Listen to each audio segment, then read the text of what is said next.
Hello, dear listener. This is the Mundane Matters podcast with Anup George.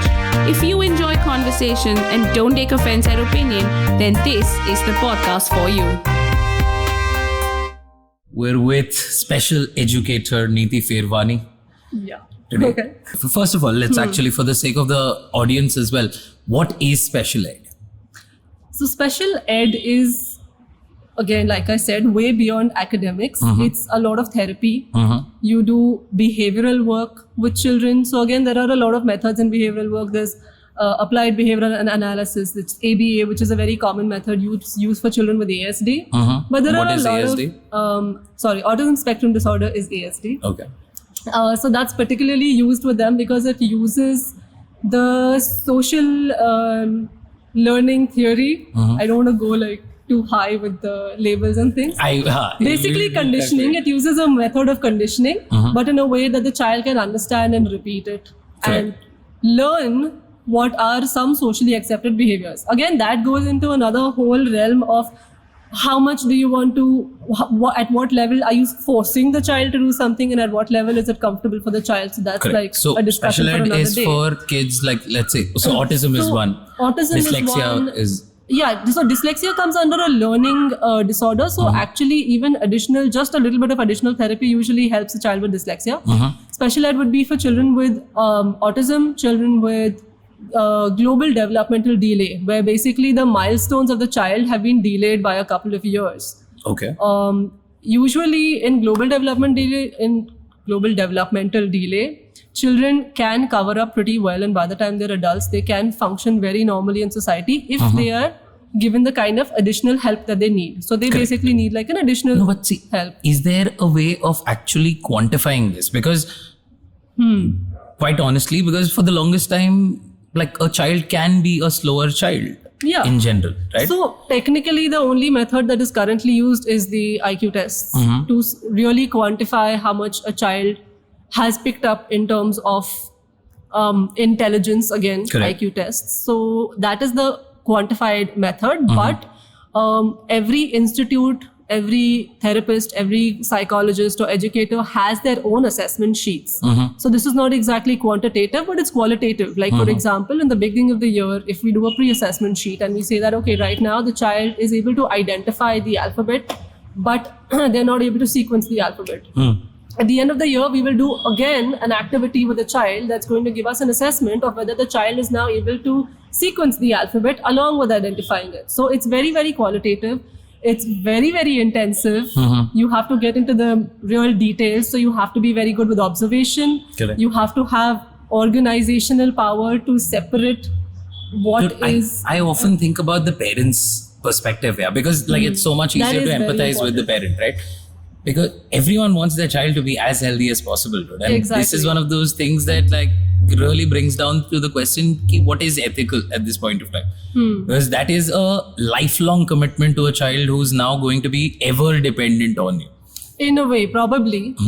But yeah, again, the aim is to make them as independent as possible. And it's very important to give parents a realistic view of what's going to happen. And what is very independent? Like how independent as independent as the child can get, honestly speaking. So again, over here come how severely is the child affected with whatever developmental disorder that they have or learning disorder that they have. How serious is it? Have they received therapy earlier? Have they been going to a special needs school earlier? Or is this the first time they're coming to a special needs school? Then again, what happens sometimes is the children just surprise you. They really pick up things in a year or in 2 years if they have a good therapist or a good educator. So again, you can't really promise, but it's very, very subjective and it's very, very time dependent as well. But what we tell parents is realistically, we are going to help make your child as independent as possible.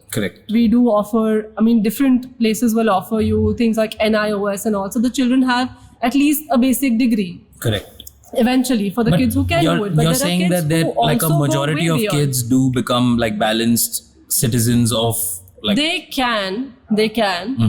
Of course, some of them do need additional help even after they grow up. Because one of my friends severely lacking in our society. One of my friends works with people with cerebral palsy and he calls them kids, but like the average age is around 40. Yes. Right? Cerebral palsy is unfortunately one of the very serious developmental disorders where usually the children do not really get to progress intellectually or functionally even after they grow up. So there are certain, especially the neurological disorders, there are these very rare neurological disorders like Rett syndrome, where the child, instead of developing, starts regressing. Okay. So we actually had this case, and very, very sweet child, but she is actually regressing neurologically. So she is like a baby. She's basically around 5 years old, but she's like a baby. She cannot function on her own. And she's only going to get worse, is what you're saying.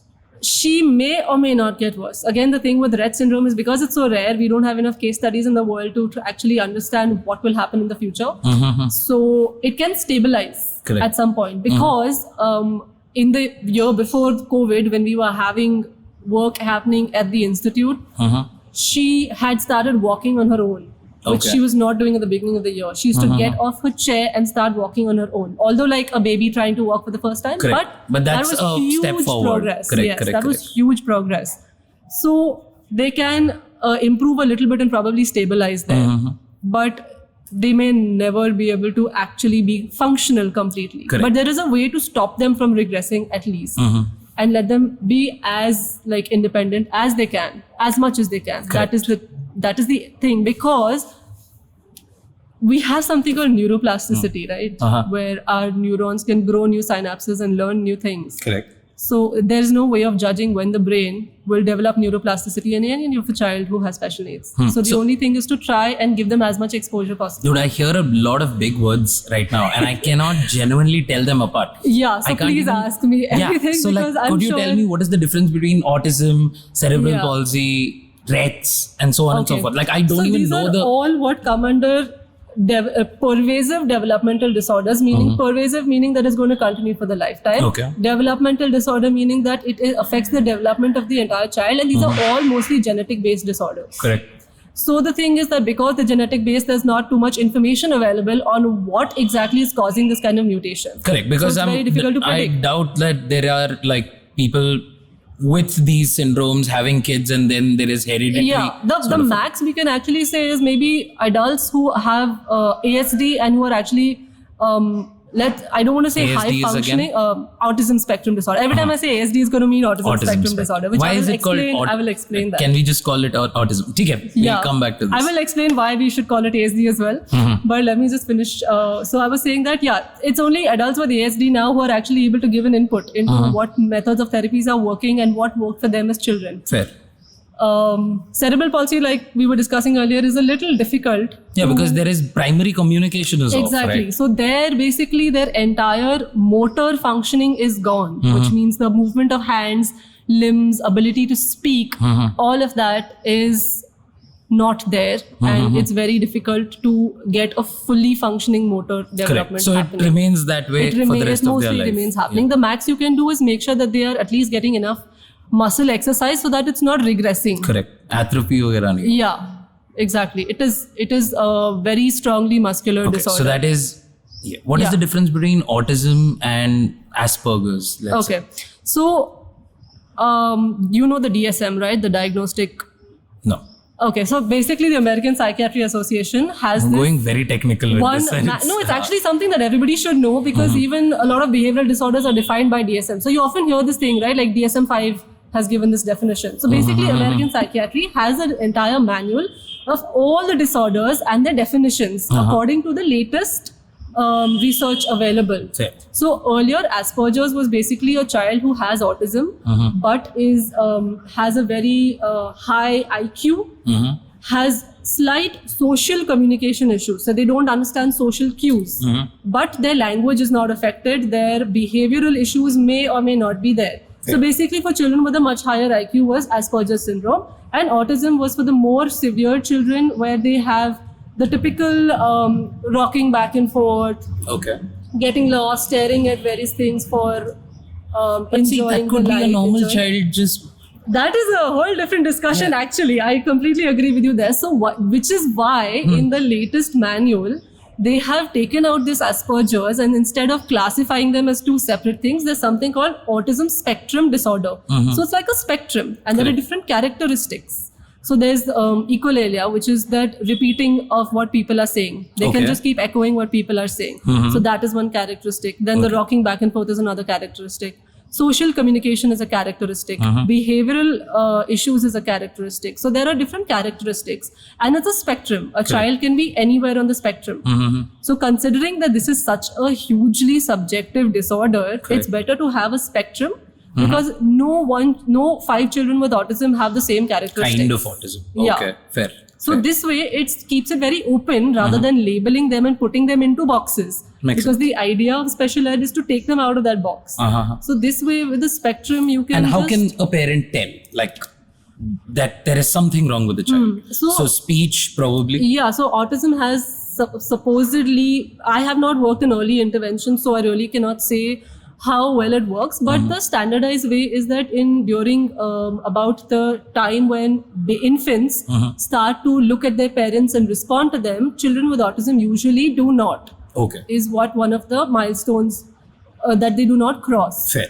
They do not really go to their parents for cuddles and emotional things. Is what again that they say are the characteristics of an infant with autism, but to be very fair, like I have worked with autistic kids who love hugs and things like that. Correct. So, and I've also worked with children whose autism has developed after 2 years of age. So maybe they have lost their speech. I in fact heard that most of the autism cases are like recognized and developed by from the 2 to 4 years come back. Exactly. So again, that becomes a very interesting thing, because what is suddenly happening in the child's development, which is not allowing them to and this is not related to food, not related to. So again, they're trying to study this. It could be related to the kind of a lifestyle, nutrition, maybe also something like screen time is also said to affect and cause a little more autism in children. So again, because times are changing so fast. Yeah, exactly. Because at that point of time, like the entire Corona education system becomes primarily a way to like boost autism in kids. Exactly. It's not helping them to work through their behavioral issues or anything. It's just either giving them a lot more dependency on the screen. Correct me if I'm wrong. So you're telling me that autism is something that is more of a socio-cultural sort of a thing?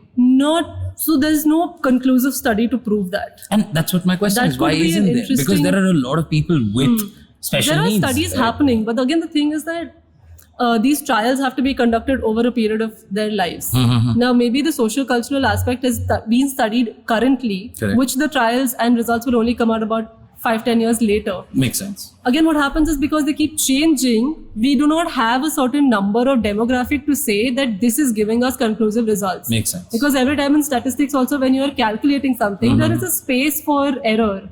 That space for error is probably larger than the number of results that we're getting from the sample that we're testing. Makes sense. And would you say that the number of people with autism is going up? Definitely feel or are that we way, recognizing but I also more feel that cases? it could be we are recognizing more cases. Makes sense. Because again, like we were saying, that a lot of so-called mainstream or neurotypical, being the word, kids have similar characteristics. There's so many of us as adults who don't like too much social communication. Makes sense. Who get overwhelmed with too much of sensory, like, too many things happening in the environment, too much of sound, too much of light, too much of noise, anything. Correct. So like, who's to say that we too much don't of have? coffee though. Yes, please. Thank you so much. Thank you. We're at FC Social and we have delicious coffees early in the morning. So, as I was saying, Ki, so if there is a general idea of like, so data collection has improved phenomenally, right? Over the last, let's say 10 years. Definitely. The ability to observe, collect and have an interaction with that kind of data is immense. My point is, why aren't we taking this a little more seriously? Because do you realize that that makes an individual hyper dependent? And that's what my problem with this entire system is, that you're looking at an individual being completely dependent on, like, let's say 3 or more people throughout their lives, and not having the right kind of quality of life at any given point of time, So even in the best case scenario. I think the initial problem was that, firstly, we cannot really relate with those people because we have not gone through it. So every approach that was there in therapy that was approaching it was basically a very basic conditioning approach. Correct. Now, conditioning approach does not necessarily work with human beings because every time the environment is different. It's like you're making them into a robot. Correct. And a lot of classical methods of therapy with children with autism or general special education with children with special needs is based on this theory that we are going to make them into little robots who are going to respond to us in the way that we need them to, which is making them dependent. Correct. But new therapeutic methods, new education methods where we are focusing on giving the child independence to develop How independent can a child be? Like the primary mode of communication and thought is very, very vastly different. Again, it's dependent on how much of communication or language processing we're able to bring about in the child. Okay. So there are kids where they are maybe, let's say, they're able to communicate. We are giving them exposure to be able to think for themselves, question what is there in the environment. Correct. And then accordingly make a decision. Are there any success stories with this? I would say in the way that for adults at this point, definitely. Especially considering something like autism or ASD, where people generally find it very difficult to live in society. There are a lot of, I would not remember names right now, but there are a lot of people who are living their own lives, who are working jobs, who are working as models, or there are a couple of young boys with autism in India who have just become models in mainstream media, you can say, which is fantastic. There is a joke there, I'm not going to crack it. But okay. You can go ahead. I mean, walking as a skill. But then there's print modeling, right? There's photography modeling. That's not necessarily runway modeling. And also, again, who cares how you walk now? It's just ridiculously curious here. Because, see, I've seen people with disorders like these, and dude, while I feel immensely sad about them, my primary question is, dude, is this even ethical? To have them like go through it. I don't even know whether they're suffering or not, and they cannot communicate. And so you're talking about the much more intensive cases, yes, I think. Truly which the again is a very fair ethical point. That, but also we look at it in the way of, okay, for whatever their lives are, let's try to make it as productive in a way, as in let them enjoy it as much as possible. Fair. Let's not force them to go through a therapy that they are uncomfortable with, but let's just give them a good quality of life in terms of letting them explore things that they like doing.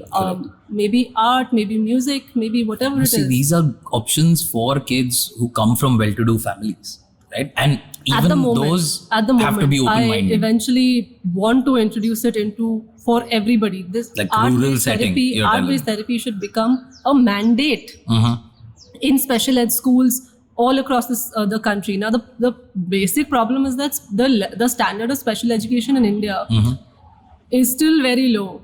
It's like I said, it's still about only conditioning the child to respond in a way that you want them to, so that the parents don't have to feel guilty that the child is sitting at home all day and not doing anything. Exactly. But this is something that we who have that understanding and knowledge need to bring to the rural sector, need to bring to every small city and town in India. Correct. And there's going to be a awareness. I feel like there has been awareness. So Taare Zameen Par is like a classic case of how one film and one particular representation in film. And it matters. Yeah, and it changes the way perception is done. Like I read somewhere that like just the ability of people to check for dyslexia or learning disorders in any form increased with the movie. Correct. Right? So that is a very, very positive representation which brought about positive change and awareness. Right? But again, as you said, dyslexia is a very different thing from ASD. Yeah, again, getting this information out there to everybody is going to take time. Because forget people generally knowing about this. The parents themselves of special needs kids half the time don't know what their child has, what it means, what it includes. Correct. Any of this information. Now, this has to be given at a grassroots level when the child is being diagnosed. We need more awareness. We need like counseling sessions for the parents, maybe group sessions. Dude, for sure, counseling sessions for the parents. No, a lot of people claim to give it, but I don't think they give them the kind of information and support that they require. We also need to set up more of parent help groups where they can talk to each other about their children and not feel isolated. Makes sense. Because that is a whole different kind of pain, no? When you see people with the same age ka kids going ahead. Yeah. And like their entire development process is starkly contradictory to what you're like experiencing throughout. Exactly. Right? I've had a friend since childhood who is on the spectrum, right? And man, like interacting with him is so painful. Okay. Right? In the sense that I feel so freaking bad about the fact that like that's a roll of the dice that he kind of hit a bad take on, and well, no one can do anything about it. Did he receive any kind of... I don't think so, man. That makes a huge difference. Yeah. That is why early intervention is extremely important. No, I think he went to school. There was a particular school. I've seen him in uniform and whatnot. But you realize that being a functional person who's like looking at like also 100 special ed 10 years ago versus special ed right now, it's rapidly developing. Absolutely. So, especially in India, Yep. which needs to, Correct. No, but still slowly my developing. point is that the quality of life will never be, even with special ed, will That's never be. because They generally are the not going to quality of get. life. They're not going to get married. They cannot enjoy. No, there are special needs people who get married. But very low intensity cases, no? To the point where it doesn't even hamper particular conversation. Like people with Down syndrome do get married, That is true. which also Down syndrome can be a little more intensive. Of course, what happens is when it's too intensive, then their mental age is around 11 or 12 years of age or Correct. lesser than that. Lower life technically- expectancy is another technically problem they with cannot get married. Correct. But I think also we need to have like more things for adults with special needs in India. Like Makes right sense. now it's like, हाँ ठीक है तुम हफ्ते में एक बार walk के लिए जाओ और घर आ जाओ. It's the kind of maximum activity that's Dude, happening, and your I've brain seen cells start parents dying. lead their kids with like holding their hands, Yeah. dude. Right? Grown as adult kids. I wouldn't say like Which is actually again not really required if we can have the kind of activities that makes them independent enough. correct. That the kind of intervention, this is called intervention basically, any kind of help that special needs children receive Correct. is called an intervention, and this kind of intervention can make a massive difference in the life of a special needs child. The earlier it happens, the better it is. Correct. And are there any institutions in our city, across India, that are like really good at this, who are like trying new things and stuff like that? Definitely. I don't know specific names as in institutions, but there are a lot of individuals who are training in new methods. They're training in art-based therapies. Correct. The whole program, which was started by Zubin Balsara and Anand Chaviswar from the WCCLF Foundation, where they're training people with art-based therapies to use it for special needs population, that is making a huge difference. Makes sense. Because the more exposure that we give to people, and this is more focused on, it's more of a client-centric approach. It's not an educator or a therapist-centered approach. Makes It's not that we decide what they're going to do. Correct. It's they find their own path, and we're basically helping them through, like we would do with any kind of a client. Makes sense. I'm actually quite curious about it, and we'll come back to that. But my question is there a way to avoid mental health disorders in kids before birth? Not as yet, because the thing is that these things cannot be detected. But Downs what about at the most CRISPR as a general technology? At that point of time, wouldn't that be a pro point towards gene editing? We'll have to see what happens. It's still something that is under studying, so I would not really frame an opinion on it as yet. If there is a way to detect it, if there's a way to detect it in the parents before they decide to have a child, Correct. then definitely, like we are currently doing with certain whatever we can manage to do. Correct. But the thing is that these are genetic disorders that do not show up in any kind of a sonography Test or or tests or anything as Correct. yet. So there is no way. Not even like a tendency to. Not really. Even though they say that autism is a genetic disease and things, not disease, it's a disorder. Why would I say? Yes. But a genetic disorder, they still cannot really predict that this is going to happen unless one of the parents is clearly on the ASD spectrum. Correct. So it is hereditary for sure, is what you're saying. not necessarily. Again, there are cases where parents have not had ASD. And that's where my question is. So that becomes even more so of a plus point towards it's like you're working with a lot of unknown. Yeah, dude. And this is why the progress is taking time. Exactly. That level of unsurety is something that I really fear with anything. Like, why would you want to put a human being through all of that if there is even like a 50% chance of that being a thing? But that is not something we can question, right? No, but then again, as you mentioned, people with Down syndrome are getting married and whatnot. And at that point of time, you're essentially getting together to make sure that there is a child created with, like, if not a more than 50% risk of having the same disease. Again, we cannot stop a human being from having a child. Correct. As yet. Correct. We cannot put Nor down should those we. laws. But my point is that I'm pretty sure if two people with Down syndrome are getting married, all the doctors will advise them not to have children. correct. That's usually As an simple as that. advisory. But Yes. again, you can only give an advisory. You cannot dictate a law and say these kind of people cannot have children, because again, you're separating them out. You're singling them out. No, but JC, this is what my point is. In political correctness, you're essentially going and telling a person that yes, you can create a child that then is abused for the rest of your life. That's something we cannot stop. As much as I agree with you on this point, we cannot dictate laws on who or who cannot have children. No, of course not. I'm pretty sure that that they are strongly advised, and I'm pretty sure that a lot of them also do. Because I'm very sure that this constitutes abuse. It definitely does. It definitely does. You have to think 20 times before you have a child. And so, like, things like testing for genetic issues and all is not that common in India before deciding to get pregnant. But abroad, a lot of people do that. Correct. In some countries. You Which think there is any genetic benefit to being on the spectrum?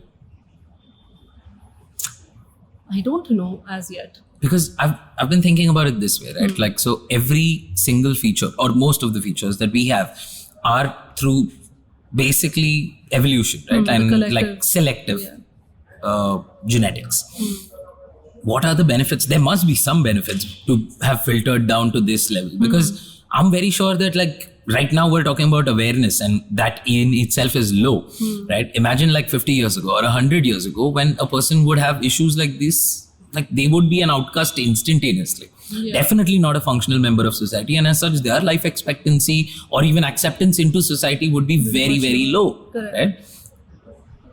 How has it survived till now in our gene pool in general is something That's that again should something that has not been able to. and there are no understood. studies around this, or There are no they in conclusive progress? studies. Makes There are no conclusive studies as yet.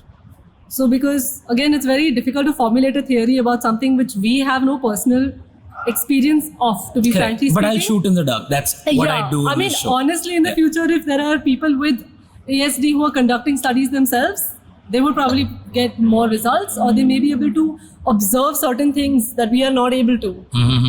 But definitely, I've noticed that most kids with who are on the spectrum have some kind of a unique talent or the other, even though that's a very stereotypical Yeah, it is view. so stereotypical.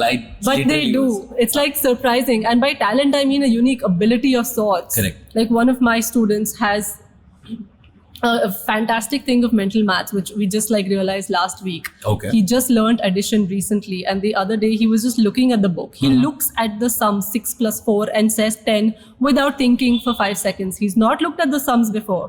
This is a new page he's looking at. He's Correct. just learned addition a couple of months ago. And he's just doing mental maths off the bat. Nice. Which is freaking impressive. Yeah. You want to start a gambling ring where we kind of like pull a Rain Man sort of a situation here? Sure, why not? He'd actually thrive with that. And he looks adorable too, so everyone's gonna be like, oh, what a sweetheart. Oh, wait. Put what glasses happened? on him. Yeah. If you like the show, then show your love by doing the usual YouTube things and following us on Instagram, Twitter, and Facebook. We are the Mundane Matters podcast on Monday. It is just like very, very curious. Coming back to art-based therapy. So, do you use theatre, like, or your experience in theatre for? I have been using it at a very basic level, whatever I can, because I'm going to be training in art-based therapy further on. But whatever I have because I have been trained by Anand sir himself and things. So, yes, a lot of movement therapy. Basically free movement, trying to explore your space, trying to explore your balance. the sense of balance is called vestibular sense in human bodies, and a lot of children with ASD may have issues with vestibular sensory problems. Yeah. So movements. Yeah, that the movement helps. Doing theater per se is a little difficult. Actually, the best way to start off is through art. Okay. Colors. Because most children respond to colors very fast. Dude, I saw this brand, I don't remember, I think it's Pantaloons, that have collaborated with kids with autism. And their designs that they've like created are on the tees. Right. Which is a great way to integrate like thoda sa awareness and thoda sa, and because I'm very even sure though that the it's kids not- got paid for it. Because even though even though it may be a little on the stereotypical side or something, it at least gives people the idea that somebody with autism is not someone to be feared or ignored. Okay, fear is something that depends on the reaction that people have. As I said, right, like there is a different level of discomfort with a person who cannot meet Because see, your again, eye. the current, whenever I've had this experience like directly where people have asked me, when you're working with someone who has mental retardation, which is now, by the way, called intellectual disability, just for your Oh, they use. keep changing the Like, terms, that's what dude. Like, DSM I mean, does. like, just call It it doesn't matter. something. Yeah, exactly. It doesn't Everything really is a matter. word. Words don't But- matter as long as you don't attribute value. to them. Anyway, if you change the word and it still means the same thing, what is the big point? Anyway, the idea that a child with who has mental retardation is just going to sit at you, sit and look at you and stare, and how do you work with somebody like that? And I'm like, not one of the kids who I've worked with who have mental retardation have been like that. Like, not one of them. So, again, this is more of the very intensive cases, but I think because of a lot more diagnosing, we are finding people who are somewhere who are not extremely intensive, who can have a decent quality of life. But that's also because those are the kind of kids that can come to school. No, actually, you'll be surprised to see that a lot of the children who come to our institute are not from upper middle or the higher upper class society. A lot of them come from middle class societies, and they are basically keen on giving their child a good quality of life. And that in itself is It commendable. just makes for the me so parents. ridiculously sad for the parents. You have no freaking idea. So when you approach it like that, it's very difficult to work with the kids who have. I know, and that's the reason why we're having this conversation, because I really would want to figure out what is the right kind of approach towards this, right? Because while I really want to empathize with the children, it is very difficult because I don't even know whether they're It's like- perceiving the world around them in a positive or a negative So if way. I have to put it in a comparison, I approach them like any therapist would do with a client. The client is coming to me with a problem, I'm going to help them solve it. Correct. That is how I approach it. For me, it's not about feeling sad or anything. I enjoy having a conversation with them.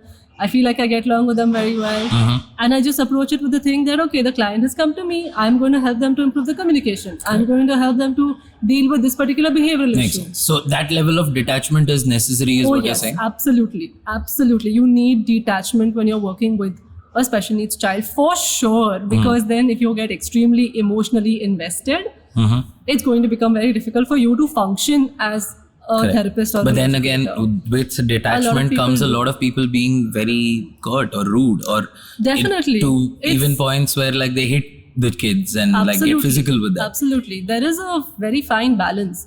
And this is why ethical standards in the country are important in special needs. What is allowed, what is not allowed. Again, it's like also the person's individual characteristics, the therapist or the educator's individual characteristics, which is why when you do training in expressive therapies and things like that, you have to personally attend counseling sessions with a psychologist Okay. to help you to learn how to work through any kind of emotional issues which you may be going through when working with a child.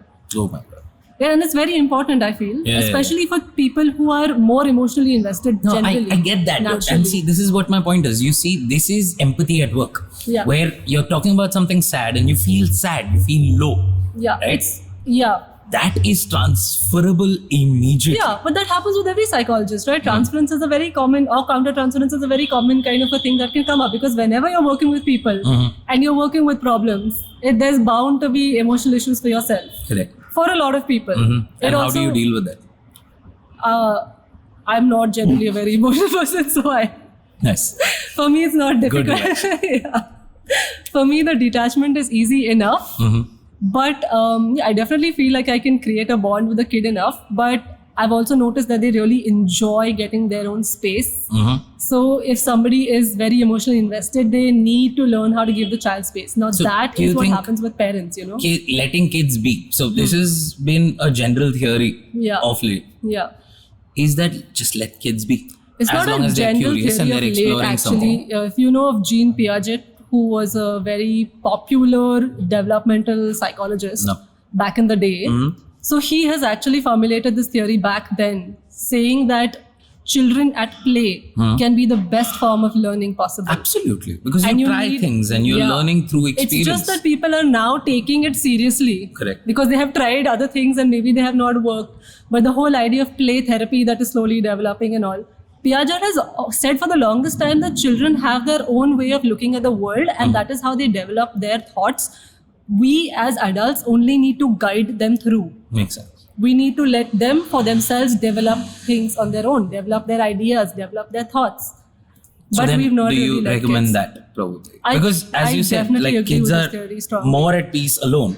And when I wouldn't say they're alone forced in to the interact with someone. Like- Because more often than not, I feel they're forced to. Because Exactly. they are in their own zone. And at that Correct. point of time, it's the equivalent of like if we're having a conversation and someone butts Yeah. in right now. It's exactly and that. asks us to do a particular thing. Yeah. I wouldn't want to do that. It's exactly that. And I feel that this is valid for even neurotypical children. There are a lot of children who, and you know, we must have seen this as kids as well. Like there were a lot of our peers who are generally a little more on the introvert side. They're not too keen on coming out and making friends. And every parent always says, my child doesn't have friends. He doesn't want to talk. She doesn't want to make friends. Let the child be. It's fine. So many of our peers like that have grown up to be well adjusted individuals in society. Makes sense. We are just forcing them. It's one thing to say, okay, I'm going to give you exposure to people because there are going to be people in the world, so you need to know how to deal with it. Correct. But there's another thing to force your kid to have friends and be outside and make friends unnecessarily. See, that now we differ primarily because I think that a large part of learning is that interacting with peers, So again, interacting that with is why people. we have schools, which makes a huge difference Correct. when you are letting them free play and all that. There's a fine line between forcing the child to, like, let's say out of 5 times of social interactions in the day, maybe 3 times the kid can be with the other kids, 2 times the kid can be alone. Alone. Makes So you sense. know, it works in a very qualitative manner. So Correct. And here quantifying things becomes Do you very recommend like people, kids with a particular mental deficiency? Is that like an okay term? Let's say disorder. Developmental right? disorder. Developmental disorder. Like, is it better for them to interact with normal kids, like who are not with those disorders, or is it better for them to be with people who are? Depends again. Now, if they're going to get made fun of, which a lot of time happens. Yeah, 100%. It is going to happen. Again, it differs now if you're studying in an inclusive school where this has been introduced to you No, as a kids young are child. vicious, man. But There is no exactly, such thing I as an always feel that inclusive this school, happens. yeah. And see, like there are kids now. Okay, a lot of these kids have siblings who are, let's say, normal children, right? They get along perfectly well with their siblings most of the times. Some of them do have so-called normal friends and they get along perfectly fine. If there is a child, again, where the parent has to observe this and let us know where in the society, in their friends group, the child is facing any kind of abuse from another child, Correct. then they need to cut off from I think there. that increases once they start hitting the teenage years. Probably. Because that's when like But the again, other... that's where also if that empathy has been introduced in the so-called mainstream kids, they are more likely But to be friend accepting. circles change. Yeah, that's what fine, is going but to be that's the what primary that's why zone. You're general not friends with awareness- people who are like... See, that's why general awareness and acceptance that children like this exist is important. Correct. You know, because obviously there will be some kind of a ribbing and things like that, which even children with special needs do. It's not Correct. like they are always innocent and they don't make fun of other people. I have seen nice. them also being extremely bullying to another child if they want to be. That's a very normal part of development and they should be allowed that. But they should also be allowed to sort of fend for themselves in that issue. Makes sense. You know, it's not like we shield them and protect them completely, but it's also not like you just throw them out into the wild and say, deal with Correct. it, And deal that with the balance predators. is far, far more difficult to attain than anything else. Yeah, it is definitely. That balance, again, that differs from child to child, from environment to environment. all of that makes a difference. And especially the parents' approach in this really makes a difference. Makes sense. That is something that I have seen very strongly, that the parents who come to us with the idea that we just want our child to learn at their own pace are much more well adjusted, much more relaxed. Then parents who go like, fix this. Yeah. Than parents who go like, will he or she be able to do the 10th standard at least? Will they be able to do SSC? Will they be able to do ICSE? Will they be able to do this and that? The child is always tense. Correct. And then it's another whole process of working with the parents separately. See, that's also because in our country, parents basically treat kids as insurance policies, no? Yeah. Ki like, ye mera retirement plan. And that whole concept is shattered when you have a special needs child and you have to actually think twice that, okay, there is a human being on this planet who is not exactly the way we wanted them to be. Correct. That itself is a learning experience for parents. It's a shocking, shattering experience, I would say. Because it changes the way you perceive your entire life to be, right? Like your entire life plan of the next 20 years is now completely shifted. Exactly. And it's never going to be the same. Probably not. Correct. And do you think that at that point of time there's favorism towards like if they have more than one child? I haven't really noticed favorism, but I would say that there's a lot of denial. Okay. That's the biggest issue that we face with parents. Denial about their child. Okay. Particularly for the children who are slightly more intensive. You're talking about denial or neglect? No, denial. Denial. Just like Absolute it's all pure okay, denial. it's all good. Yeah, it's like, see, fine, you're saying that the child is going to sit and stare into space, but he's writing 5 pages, which the parent is holding the child's hand and writing. Oh. But the child is writing 5 pages. So, if my child can write, how are you saying that my child is not able to understand or do anything in the classroom? Oh my God. It's that kind of massive amount of denial which some parents have. And that is the most difficult thing to break down. Damn, which man, is there why needs to be therapy for parents right now. At grassroots level, that therapy is important. Correct. So right from the time of diagnosis, you work with them throughout so that there's a little bit of acceptance at least for the child. And it becomes very difficult for the kid to survive basically, right? Correct. Because you're forcing the child to do something that they're not comfortable with, but you're not focusing on the place where they need help, Correct. where they need the assistance. What is like, does music play a part into this? And what is Definitely, the it's rhythm, basically to do with rhythm. Yeah, so and I was thinking primarily like what are the basic forms of input that we usually receive and something that is inbuilt in us, and rhythm is one of them. Rhythm is quite well rhythm built are into huge. us. Colors and rhythm, art and music works extremely well. Correct. And that's where But like most you of guys us are blending that into theatre as trying well and to, like yes, bringing exactly. movement into that rhythm. Yeah. When we talk about theatre therapy, it's like you cannot obviously do higher forms of theatre, but we focus more on the basics like movement, speaking, Correct. kind of mirroring. All of these are tools that we can use in therapy. Okay. Colors from art is very, very, usually has worked extremely well. Even if it's like not specifically about drawing, but just picking up a color powder, color anything, just different colors in the environment makes a difference. You can really start to communicate with kids through that. Correct. Dude, I like really have seen the mental health treatment throughout our lives has improved so much. Like in our childhood, shock therapy was a viable option. Yeah. Do you realize that? Yes, absolutely. Right? And now it has come to the point where like ki maro bhi mat bacho. Yeah. And like, which I'm saying in a very aisa wala tone, but the idea is that there is so much sensitivity within one generation. Yeah. And I'm hoping that it improves, right? But there is still a general perception ki matlab, if there is an issue with a child, the general future is drab. And that's what I'm looking at, like, can that be changed? Can those resources be put to effective use in some way or the other? Of course, but that will take time. Because right now, like you just said, it's just the mental health of individuals on the whole, which is just being looked at the moment. Correct. We are just trying to accept that people can have depression and have anxiety, and that the fact that most of us have at least gone through anxiety or depressive disorder at one point in our lifetime. Makes sense. For sure. Yeah. I'm pretty sure every one of us can agree that we have had some kind of... See, now this is the problem with this is that depression is so self-diagnosed at this point of No, time. it has to be... I'm talking about clinically diagnosed depression. Correct. Because like too much of the whole, dude, I'm in depression, bro. No, you're sad. Episodes, Exactly. Yeah, depressive episodes are one thing, but depressive disorder we are just beginning to accept that this can happen to people on the whole. Still, at this point also, there are people who refuse to go to a counselor if they have any other kind of issues. If they have any kinds of insecurities that are affecting their relationships and their friendships, people refuse to go to counselors to get that sorted out.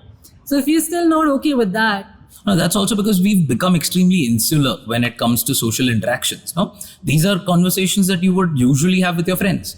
And right now, we live in a society where having a circle of 5 friends is good enough.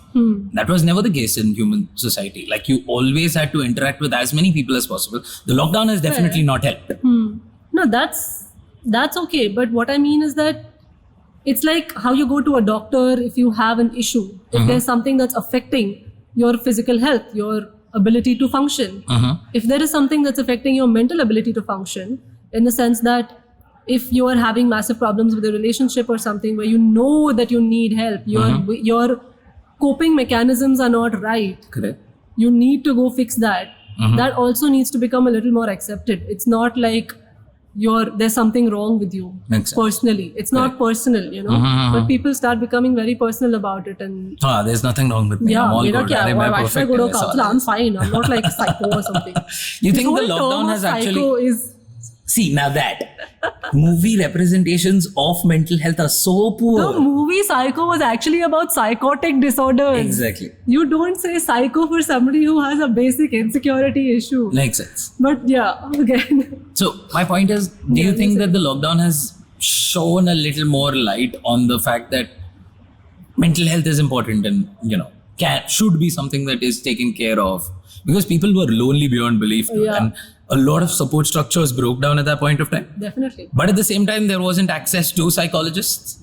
I think what it has done, it has brought counselors more accessibly so to people. Because earlier it was like, okay, I'm going to have to go sit in the counselor's office. They're going to charge me $1,000 an hour, which is generally the rate of a good clinical psychologist. And I would not... recommend lower. Yeah, technically. But again, that is for the more senior psychologists. Let's say if you're working with an institute where, we can charge lesser, which there should be mandates, which people are also doing. There are institutes where they are charging lesser rates. Don't companies now employ... extremely important. Most of them are a sham. They do not... They may hire a clinical psychologist, but again, you cannot have one clinical psychologist for 500 people. Correct. Right? It's like how you have one school counselor for an entire school of kids. Correct. It's like which stressful basically for the kids counselor. Kids bunk, go to the counselor and make up stories. This is what we did. So we had a very pretty counselor coming to school, an all boys school hai. So इसीलिए वो proper enthusiasm was like, oh yes, I'm gonna go. And she had a dedicated room, right, where you were allowed to go at any given point of time. Kids used to straight up bunk. Like, I'm having suicidal thoughts, I need to go to the counselor. Yeah, but and the teacher goes like, what the fuck, seriously, you little shit, have suicidal thoughts, please go. Because the teacher can't say no. Yeah. And then udhar jaake mast lamba storytelling session, and the counselor knows that you're full of shit. Right? Any school counselor, first thing, any counselor in the world has to be able to see through people's so-called surface talk. If you cannot see through what the person is telling you on the face, you're not capable of being a counselor. That's the most basic thing. But yeah, I mean, it's cute that she encouraged you guys. Like, oh dude, so much. There were regular bunking sessions. Like this lecture, I don't have my homework done. Yeah. Dude, I don't feel like eating food anymore. I feel like throwing up all the time. I think I'm bulimic. Let's go see the counselor. Chalo, done. And kids used to do this. Like, they used to Google that and go. Right? And of course, like, remotely. She didn't remember our names. Right? What are you talking about? In a particular college, let's say, they used to teach the behavioral disorders as part of the course for psychology as a graduate level. They stopped including that because people were self-diagnosing. Students were self-diagnosing themselves. I think I have this. Graduate students were doing this. So you can imagine school kids are going to be doing this, obviously. So this entire thing of like being depressed and being has been misused so much. A lot, definitely. That there is desensitization. So hyper-awareness became a thing. And then because of the hyper-awareness and misuse, now there is desensitization to the point where like, oh, you're depressed. Great, bye. I'll see you like whenever you come out of this sham. Which in a way to normalize it is fine. desensitization is kind of also important because the more you give attention to it, the more it may make a person uncomfortable sometimes. But this is where the hypocritical depressive episodes will come out, because those who are seeking attention through depressive episodes have another issue altogether. Correct. You know, so the people who are actually going through depression will be like, yes, fine, thank you for the space. I'm getting my therapy. Thanks. Correct. So that desensitization is kind of also important sometimes. But yeah, it works both ways. It's like two sides of the same coin. So. Dude, I realized that the lockdown has brought up a lot more of awareness when Sushant Singh ka case became like the thing, right? Yeah. And I was like, is there hope in the sense that there are people talking on 9 o'clock news about mental health, which was great. Yeah. And surprise, surprise, it switched in 2 days flat. It became about the drugs. It became about the sad speculation. part is that they could not accept that he could have had depression because they said things like, he never talked about it. He was always happy. So was Robbie Williams. Correct. The classic cases of depression never show it outright. Correct. You cannot say, not having lived with him in his house, you cannot say that he did not have depression. What diagnosis are you giving? There were psychiatrists who came out and said, no, based on what we have heard, we are saying that he does not have depression. How can you say that? Clinical psychologists who diagnose a person themselves can retract it later and say that, no, I don't think you have this, I think you have that. Because obviously it's a very subjective kind of an issue. No, see, because of this, this hyper subjectivity is the reason why, like, there is a tendency of believing all of this to be a sham. See, it's not just that. Because the doctors can't tell you exactly what you have. Because what happens is depressive disorder, bipolar disorder, schizophrenia, any pervasive behavioral disorders, they all have overlapping symptoms. Correct. And when we are testing somebody, unlike a physical issue where you can do a proper blood test and say that, okay, I find this in your blood, so this is the issue. Makes sense. You cannot do that with a psychological disorder. You have to give a questionnaire. You have to give 5 questionnaires. The person will tick the things that they feel likely. Again, there are a lot of people who may feel that they have something if they don't. And misfeel so it. So it's all 100%. dependent on the person. 100%. And once the psychologist starts doing counseling sessions, by the way the person talks, by their experience of having dealt with other patients with those issues, they may be able to tell whether the person actually has that or they have a personality disorder or they have something else. No, I feel personality as a concept is just this. It's varying levels of problems that a person has. Of course. Like a person who's a fast speaker with attention being spread across the could be taken from one perception as a multitasker, go-getter sort of thing. Another perspective is an OCD, ADHD sort of a thing that it is these things that basically help us to deal with the world around us. Correct. In a way. And my point is then at that point of time, categorizing them as such makes you aware of the fact that there is something like this. Then you start self-diagnosing, and the moment you self-diagnose, you start pushing towards that particular. The issue is when it stops your basic functioning in society. It's a fact that the way our lives are, at some point or the other, we're going to have some kind of breakdowns. We need some space, we need some help, something. Which that's why it should be normalized to just go talk to a counselor instead of constantly having a diagnosis. Makes sense. It's not like every time you go talk to a counselor about some issues, you need to have a diagnosis and you need to be given a medication. Correct. It shouldn't be that way. It should be like, okay, I am going through a lot of stress right now. I just need somebody who's going to talk to me and give me an objective view on this. Makes sense. Because very often it's not fair to stress our friends or family or anybody with these kind of things. It's one thing to vent, but to expect them to give you an objective analysis of your situation is a little unfair because those are close relationships. Makes sense. So a third person point of view often helps, and somebody who has good coping tools, who can help you out with coping tools. That should be normalized. That is what's important. It's not like, oh, I went to the psychologist to talk, so I got diagnosed. You don't have to be diagnosed. Exactly. You can just go there, say hi, figure out, and the psychologist goes like, you're all good. Sure, bye. You come to me for a couple of months, I will help you deal with this, and then you're done. I think it's like a trial version of therapy, is something that should be offered to everyone. I think they do that. Some psychologists do offer like one free session or something like that, like a demo session to kind of understand. But I think the lockdown has helped to bring that up. Correct. Just call and talk if you need to, kind of a... That's also because there is nothing that intrigues the Indian mind more than free. Fukat. That is there. I mean, come on. If I am working individually as a special educator, I have to give a free demo session. We all have to do that. Correct. All the time. We had to do that even with the institute I'm working in. I had to give a free demo session. That's how it always works. But it's also important because you understand the client you're going to be working with, and they understand your way of working. They understand whether your school of thought is going to match theirs or not. So it's important because we don't have standardizations. Correct. And let's hope that comes in. And there are different schools of thought every time. Like there will be, every psychologist has a different school of thought. Somebody's working with cognitive behavioral therapy, somebody's working with pure psychotherapy, somebody's working with something else. So you have to see what matches your point of view, you know? Well, let's hope that like this has helped people get a better view on mental illness and maybe therapy, maybe just like a little more of an open view that it's not about labels and disorders all the time. Correct. Just walk in, say hi to the first psychologist you know. Yeah. Dude, what is the difference between psychologist and psychotherapist? Psychotherapist is a type of a clinical psychologist who works only purely with psychotherapy, which was basically Freudian and his former... very behavioral, no medication wala sort of thing. No, it can have medication. Who can give me drugs? Psychiatrist. Give me name, give people. Psychiatrist. No? Need to make friends with psychiatrists. Yeah, they will give you... yeah, okay.